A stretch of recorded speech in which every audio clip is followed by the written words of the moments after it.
Hello दोस्तों, आप सभी का स्वागत है एचपी स्टडीज़ पे। My name is Keshav Katoch. जैसा कि मैंने आपको बताया था कि हमारी एचपी टीजीटी कमीशन के लिए सीरीज़ जो है वो स्टार्ट हो चुकी है और इसमें आपको 20 क्वेश्चंस जो है वो करवाए जाएंगे। ठीक है, सो आज हम इंडियन पॉलिटी के जो है वो क्वेश्चंस करेंगे। 20 क्वेश्चंस जो है वो इसमें हम डिस्कस करेंगे। सो आपने देखना है कि आउट ऑफ 20 जो है वो आपके कितने मार्क्स जो है वो इसमें बनते हैं। ठीक है, तो थोड़ी बहुत इसमें एक्सप्लेनेशन भी मैं आपको बताऊँगा इसमें क्वेश्चंस के साथ साथ, जो कि आपके एग्जामिनेशन के पॉइंट ऑफ व्यू से इंपॉर्टेंट जो है वो रहने वाले हैं। ठीक है, तो उससे पहले अगर कोई बच्चा हमारे साथ तैयारी करना चाहता है, कोई भी स्टूडेंट जो है HP TGT arts, TGT non medical और टीजीटी मेडिकल, इन तीनों का अगर जो है बैच ज्वाइन करना चाहता है तो आज से 23 सितंबर से हमारा ये बैच स्टार्ट हुआ है। फुल सिलेबस आपका इसमें करवाया जाएगा। ठीक है, उसके साथ साथ आपको एमसीक्यूज भी टॉपिक वाइज होंगे, प्लस टेस्ट सीरीज इसमें इन्वॉल्व है। ठीक है, उसके साथ साथ पीडीएफ नोट्स भी आपको जो है वो देखने को मिलेंगे। तो फुल पैकेज है आपका इसमें। ठीक है, और इससे रिगार्डिंग अगर आपको कोई इन्फॉर्मेशन चाहिए तो आप 7814846248 पे कॉल कर सकते हैं। और बैच को ज्वाइन करने के लिए निम्बस करियर से ये हमारी ऑफिशियल ऐप है, यहाँ पे जाके आप इस बैच को ज्वाइन कर सकते हैं और यहाँ पे जाके आप डेमो लेक्चर्स को भी जो है वो लगा सकते हैं, which will be very very beneficial to you. तो चलिए बढ़ते हैं हमारे आज के सेशन की ओर। सो पहला क्वेश्चन आपके सामने है। पहला क्वेश्चन कह रहा है कि जो 10th शेड्यूल है कॉन्स्टिट्यूशन का, it was added by which amendment of the constitution? 24, 52, 61, 85। संविधान की 10वीं अनुसूची संविधान के किस संशोधन के द्वारा जोड़ी गई थी?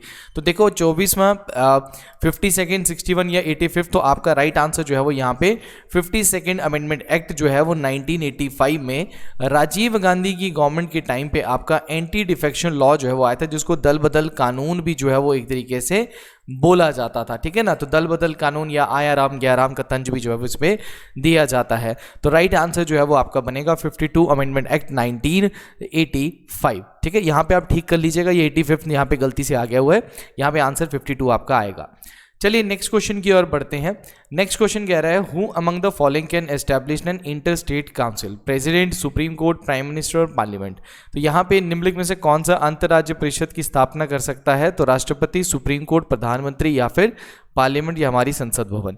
तो राइट आंसर क्या होगा इसमें? तो देखो इंटर स्टेट काउंसिल का जो चेयरमैन होता है वो हमेशा आपने ध्यान में रखना है कि चेयरमैन प्राइम मिनिस्टर रहेंगे, बट इसको जो बनाना है, इस्टेब्लिश कौन करेंगे? तो आंसर आपका आएगा यहाँ पे प्रेसिडेंट। आपने मुझे कमेंट सेक्शन पे बताना है कि भाई बताइए ये कौन से आर्टिकल के अंडर आता है। ठीक है, आर्टिकल का आपने मुझे बताना है, मैं क्वेश्चंस भी आपके लिए रखूंगा, आपने कमेंट सेक्शन में ज़रूर एक्टिव रहना है और जो क्वेश्चंस आपसे पूछे जाएंगे उन क्वेश्चन का जवाब जो है वो आपने इसमें देना है। चलिए आगे बढ़ते हैं। नेक्स्ट क्वेश्चन क्या आता है, who among the following was never the Lok Sabha speaker? जैसे अभी हमारी 18वीं लोकसभा चल रही है, तो उसमें ओम बिरला जो है वो दूसरी बार जो है वो हमारे क्या बने हैं, लोकसभा के स्पीकर बने हैं। तो उसी तरीके से लोकसभा के स्पीकर इनमें से कौन है जो आज तक नहीं बने? हुकुम सिंह, बलीराम भगत, जेएस ढिल्लों या केवीके सुंदरम। तो बताइए निम्नलिखित से कौन सा कभी भी हमारी लोकसभा के अध्यक्ष जो है वो नहीं चुने गए हैं? तो आंसर जो है वो आपका केवीके सुंदरम जो है वो आपको यहाँ पे राइट आंसर जो है वो आपको मिलेगा। ठीक है, इससे पहले जो थे ओम बिरला से पहले आपके कौन थे? सुमित्रा महाजन, आपको पता होगा। ठीक है, हमारी 16वीं जो हमारी दैट इज़ लोकसभा थी उसमें सुमित्रा महाजन थी, इसमें मीरा कुमार भी इनसे पहले बनी थी। ठीक है, तो ध्यान में रखना, ये नाम आपको ध्यान में होने चाहिए कि भाई कौन कौन लोकसभा के स्पीकर जो है वो बने हैं। जीवी मावलंकर जो थे वो हमारी लोकसभा के सबसे पहले जो है वो क्या थे, दैट इज़ स्पीकर जो है वो हमारे बने थे। आपने मुझे बताना है हिमाचल प्रदेश असेंबली के, अभी हिमाचल प्रदेश असेंबली के स्पीकर कौन है, उनका नाम आपने मुझे कमेंट सेक्शन में जो है वो बताना है। चलिए आगे बढ़ते हैं। Who appoints the chairman of the estimate committee? Estimate committee के चेयरमैन को कौन चुनता है? तो एस्टीमेट कमेटी आप सभी को पता है ये हमारी एक फाइनेंशियल कमेटी है। ठीक है, और फाइनेंशियल कमेटी में आपने ध्यान में रखना कि एस्टीमेट कमेटी सबसे लार्जेस्ट कमेटीज़ में से एक है। इसमें टोटल 30 मेंबर्स होते हैं। 1921 में ये बनी थी। तो एस्टीमेट कमेटी एक तरीके से इसमें सारे मेंबर जो 30 मेंबर्स होते हैं वो लोकसभा से होते हैं और सबसे बड़ी कमेटी भी इसको माना जाता है। इसके चेयरमैन को कौन चुनता है? President, prime minister, speaker of Lok Sabha या फिर चेयरमैन ऑफ लोकसभा? तो इसका राइट आंसर जो है वो आपका बनेगा that is the speaker of Lok Sabha decided the chairman of the estimate committee. ठीक है, ये आपने ध्यान में जो है वो रखना है। नेक्स्ट क्वेश्चन है, what is the process followed for judicial review as per the Indian constitution? Judicial review आप सभी को पता है हमने यूएस से लिया है, रेदर देन ये किसी आर्टिकल में नहीं है बट किसी ना किसी डॉक्ट्राइन के थ्रू इसको लाया जाता है। जैसे फॉर एग्जांपल आर्टिकल 13 के अंदर जुडिशियल रिव्यू की डॉक्ट्राइन जो है वो सामने आती है। तो ये पूछा गया है कि भारत देश में इंडियन कॉन्स्टिट्यूशन के हिसाब से जुडिशियल रिव्यू कौन से प्रोसेस को फॉलो करता है? Due process of law, rule of law, procedure establish by law, या नन ऑफ द अबव? तो देखो हमारे देश में आर्टिकल 21 आप सभी को पता है राइट टू लाइफ है, बट वो किसके अकॉर्डिंग है? Procedure establish by law. तो ध्यान में रखिएगा आंसर नंबर सी यहाँ पे आएगा। ड्यू प्रोसेस लॉ आपका यहाँ पे होता है, यूएस में होता है। और ध्यान में रखिएगा प्रोसीजर इस्टेब्लिश बाय लॉ जो है ये हमने जापान से लिया था। ये आपने ध्यान में रखना है। चलिए नेक्स्ट क्वेश्चन का आंसर देंगे। Who opined that the emergency power of the president is a fraud with the constitution? emergency power आप सभी को पता है आर्टिकल 352 से लेकर आर्टिकल 360 के बीच में आपको क्या देखने को मिलेंगी? एमरजेंसी पावर्स देखने को मिलती हैं। तो किसने कहा था कि that emergency powers of the president is a fraud with the constitution? BN. Rao, H.N.. Kunzru, KM. Munshi या के.एम. नंबिया? देखो ऐसे क्वेश्चन जो होते हैं स्टैटिक क्वेश्चन होते हैं, पेपर में डायरेक्टली ही हिट करेंगे, इधर से उधर नहीं होंगे। अगर आएगा पेपर में तो सीधा इसी तरीके का क्वेश्चन जो है वो आपको पूछा जाएगा। ठीक है, सो आंसर आपका जो है वो यहाँ पे बनेगा के.एम. नंबियार, यहाँ पे राइट आंसर है। कोई भी आंसर अगर आपको लगता है कि आपको नहीं आता है तो कॉपी पेन पकड़िए और उस क्वेश्चन को लिख दीजिए और उसके आगे उसका आंसर लिख दीजिए। ये आगे जब आप रिवीजन करेंगे पेपर से पहले तो ये क्वेश्चंस आपके लिए बहुत ज़्यादा बेनिफिशियल जो है वो होते हैं। चलिए नेक्स्ट क्वेश्चन की ओर बढ़ते हैं। हु वर द फॉलोइंग या who were the pioneers of the concept of public interest litigation? PIL आप सभी को पता है, ये कंसेप्ट भी हमने यूएस से लिया था। ठीक है, इससे पहले लोकस स्टैंडी होता था बट उसको फिर हमने रिमूव करके पीएल को लाया। पीएल का मतलब है कि कोई भी अगर मान के चलिए कि अगर मेरे फंडामेंटल राइट्स या मेरे खिलाफ, मतलब मेरे खिलाफ नहीं, अगर मेरे को केस करना है, मैं बहुत गरीब हूँ और मेरे पास इतना पैसे नहीं है, तो मेरी जगह पे कोई और भी जो है वो इस केस को जो है वो लड़ सकता है। तो मतलब जो पीड़ित है, हमेशा पहले क्या होता था लोकस स्टैंडी में, जो पीड़ित है उसी को कोर्ट में जाना पड़ता था, बट पीएल आने के बाद ये अब हो गया कि पीड़ित की जगह पे कोई और भी उसकी क्या कर सकता है, दैट इज पीएल जो है वो डाल सकता है, याचिका दर्ज कर सकता है। ये आपने एक मूवी देखी होगी जय भीम, उस मूवी में भी इसी तरीके का कंसेप्ट जो है वो बताया गया। तो यहाँ पे पूछा गया है कि भाई Pioneer of concept of public interest litigation लिया तो हमने यूएस में, पर इंडिया में कौन कौन था? Justice Krishna Iyer, PN Bhagwati, both of them या नन ऑफ देम? तो बोथ ऑफ देम मतलब ध्यान में रखिएगा, ये पेपर में कई बार क्वेश्चन आ चुका है। वी आर कृष्ण अय्यर और पीएन भागवती, इन दोनों ने जो है दिया the pioneer of the public interest litigation in India. चलिए नेक्स्ट क्वेश्चन का आंसर बताएंगे। नेक्स्ट क्वेश्चन कहता है which constitutional amendment shifted subjects like education, forest, protection of wild animals, birds, weights and the measures for state list to the concurrent list? आप सभी को पता है 7 शेड्यूल आप लोगों ने पढ़ा होगा। 7 शेड्यूल में 3 लिस्ट हमारी आती हैं, एक यूनियन लिस्ट होती है, एक स्टेट लिस्ट होती है और एक आपकी कंकरेंट लिस्ट होती है। ये जो कंकरेंट लिस्ट है ये हमने किससे ली थी? ऑस्ट्रेलिया से ली थी। और ये जो फंडा हमने लिया डिवाइडेंस, ये फेडरलेशन एक तरीके से फेडरल गवर्नमेंट का रिप्रेजेंटेशन देता है। तो यहाँ पे ध्यान रखना, ये हमने गवर्नमेंट ऑफ इंडिया एक्ट 1935 से ये कंसेप्ट लिया था कि हमने पावर्स को क्या किया, डिवाइड किया है। तो किस संवैधानिक संशोधन में शिक्षा और वन को जो है वो अलग किया गया है? एज ए मतलब स्टेट लिस्ट से कंकरेंट लिस्ट में लाया। कंकरेंट का मतलब होता है जहाँ पे स्टेट भी लॉ बना सकती है और सेंट्रल गवर्नमेंट भी जो है वो उसमें लॉ बना सकती है। तो वो था आपका 42 अमेंडमेंट एक्ट 1976, जिसको हम मिनी कॉन्स्टिट्यूशन भी जो है वो एक तरीके से कहते हैं, आपने ध्यान में रखना है। चलिए नेक्स्ट क्वेश्चन बताते हैं। सेंट्रल विजिलेंस कमीशन जो है, central vigilance commission can consist of maximum how many members including the chairman? तो सेंट्रल विजिलेंस कमीशन आप सभी को पता है 1964 में बना था। संथनम कमेटी के अंडर ही ये जो जिसके अंडर आपकी सीबीआई बनी थी, उसी कमेटी के अंडर आपका ये आपकी सीवीसी जो है वो आपका बना था। तो सीवीसी जो कि एक स्टैचुरी बॉडी है, ये भी आपने ध्यान में रखना, it is a statutory body. पहले ये गवर्नमेंट बॉडी थी, बाद में जाके 2003 में इसको स्टैचुरी बॉडी जो है वो बना दिया गया। तो टोटल चेयरमैन के साथ कितने मेंबर्स इसमें होते हैं? 2, 3, 4 या 5? तो राइट आंसर जो है वो आपका 3 जो है वो यहाँ पे राइट आंसर बनेगा यहाँ पे। ठीक है, आपने मुझे बताना है कि जो सीवीसी होता है उनका टेन्योर कितना होता है, कितने साल या फिर कितने ईयर्स तक, दैट इज कितने ईयर्स हैं, और जो आपकी एज है वो कब तक है, ये आपने मुझे कमेंट सेक्शन में बताना है। चलिए नेक्स्ट क्वेश्चन आता है। Arm forces tribunal act was passed in which year? 2007, 2008, 2009, 2010? So arm forces tribunal act जो है वो आपका, ये भी एक स्टैटिक क्वेश्चन आपका आ गया जो कि आपका बदल नहीं सकता, डायरेक्ट क्वेश्चन जो है वो आपको पूछा जाएगा, ठीक है। तो 2007, 8, 9 और 10, तो सशस्त्र बल न्यायाधिकरण अधिनियम किस वर्ष पारित किया गया था? तो 2007 में जो है वो यहाँ पे आपका राइट आंसर जो है वो बनेगा। चलिए नेक्स्ट क्वेश्चन आपसे पूछा जा रहा है कि child and adolescent labour prohibition regulation act, generally child labour act जो है वो आपका कब आया था हमारे देश में? 1980, 1982, 1984 और 1986 में। बाल एवं किशोर श्रम निषेध एवं विनियमन अधिनियम किस वर्ष लागू किया गया था? ये भी आपका एक स्टैटिक क्वेश्चन है जो कि कई बार जो है वो मैच द फॉलोइंग में भी जो है वो पूछा गया है। तो राइट आंसर आपका आएगा 1986 में जो है वो आपका आया था। National commission for womens and child development, ठीक है, national commission for womens, sorry national commission for child rights, sorry national commission for child rights and development, ये आपका कब बना था? That is in 2006। और ये लागू कब हुआ? 2007 में। इसमें कई बार क्वेश्चन जो है वो पूछा जा चुका है।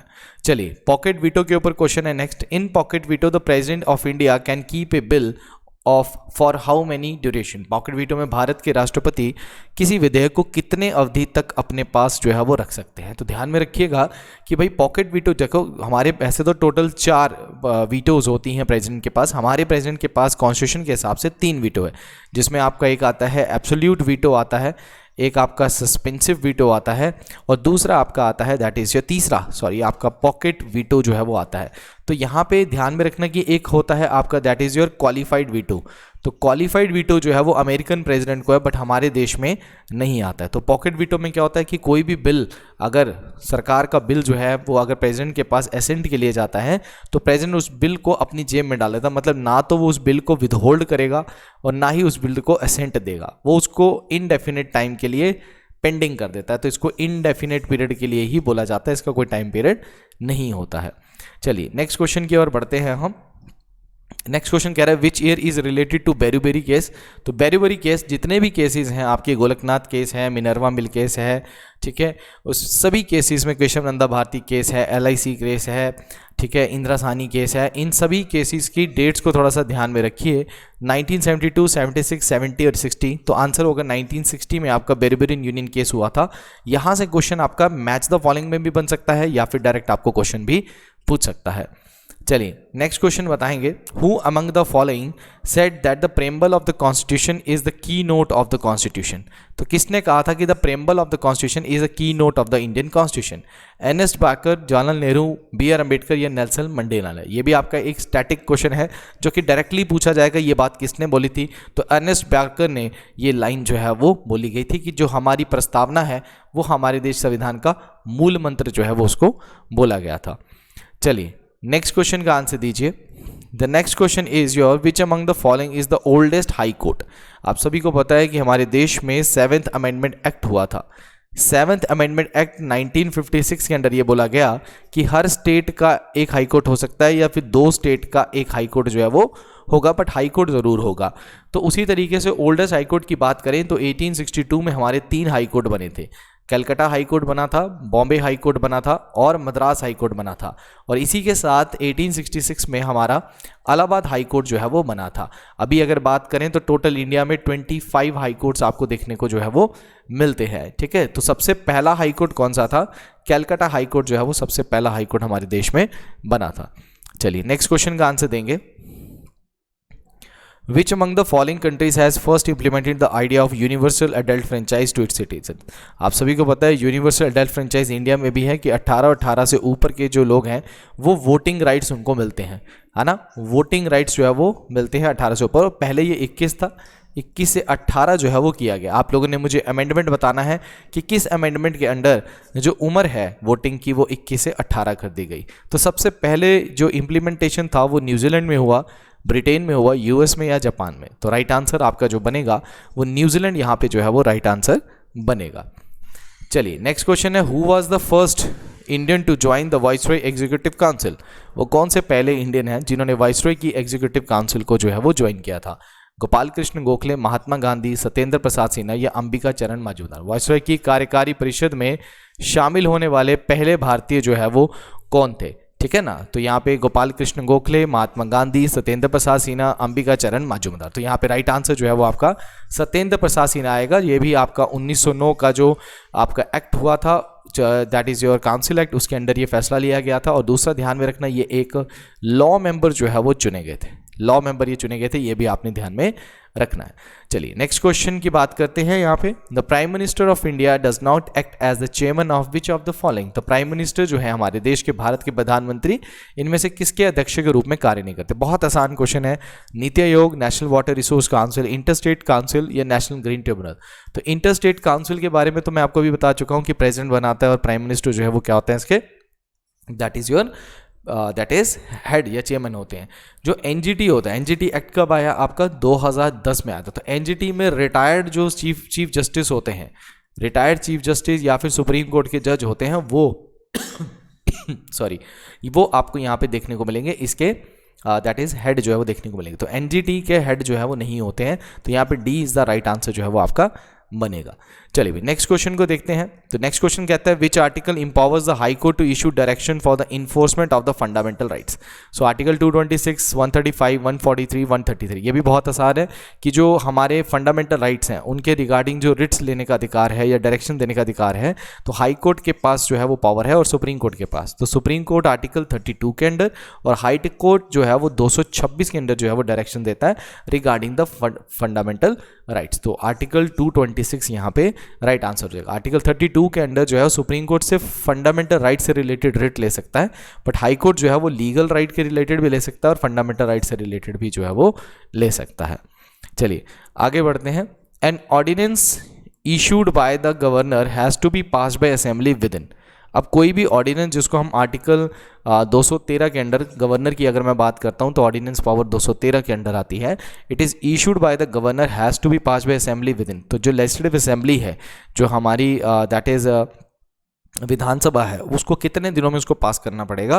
तो आंसर यहाँ पे आएगा 6 वीक्स के अंदर जो है उसको पास करना पड़ेगा। इसकी मैक्सिमम अगर एज पूछी जाए कि भाई एक ऑर्डिनेंस की एज कितनी होती है, तो मैक्सिमम एज जो है वो 6 मंथ्स की होती है, क्योंकि जो हमारा एक सेशन से दूसरे सेशन के बीच में मैक्सिमम गैप जो होता है वो 6 मंथ्स का जो है वो होता है। इसीलिए आपने ध्यान में रखना है कि ये आपकी जो ऑर्डिनेंस है ये आपका मैक्सिमम एज इसकी 6 मंथ्स होती है। बट जनरली क्या होता है कि मान के चलिए कि जब ऑर्डिनेंस आपका आता है, तो ऑर्डिनेंस जो है वो जनरली तब होता है जब या तो आपका एक सेशन या तो आपका हाउस सेशन में नहीं है या फिर एक हाउस सेशन में दूसरा नहीं है। उस सिचुएशन में प्रेसिडेंट जो है वो या फिर गवर्नर जो है वो क्या कर सकता है, that is your ordinance pass कर सकता है। या फिर रिसेस का टाइम होता है जो ड्यूरिंग द एक सेशन के दूसरे सेशन के बीच का जो गैप होता है उसे रिसेस कहते हैं।